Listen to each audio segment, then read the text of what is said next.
Fantasy check-in for the Miami Heat. Of course, the hot name there for the Heat is Justice Winslow, the starting point guard until Goran Dragic returns at least. He is putting up some strong numbers of late, good assist numbers. The high field goal percentage, though, is unsustainable. He is a must-add 12-team league play. The other guy who's putting up some numbers in Dragic's absence is Tyler Johnson, who is a top 100 player.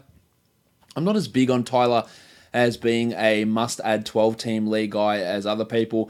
He's averaging 15 points over the last 5 games. Some of those, or I think 1 or 2 of those, was without Winslow, and one of them was without. One was without Winslow, one was without Magruder. So that's skewed his numbers. I think he's more of a 23-minute-a-game guy, an 11-point player who does struggle in some of the other areas, and that probably, to me, pushes him out of must-add 12-team league territory, but the opportunity is there for him. Bam Adebayo had a strong game the other day, but recently his numbers had been well down, with Whiteside getting the majority of the center minutes. It's pretty hard to hold on to Adebayo and even Kelly Olynyk in 12-team leagues now that Whiteside is back. And the other guy that we need to talk about is James Johnson, who's pushing his numbers back towards what we've seen for the last couple of seasons. He looks healthier. The playing time is going up now. At the moment, he is dealing with an illness, which is costing him the Sunday's game.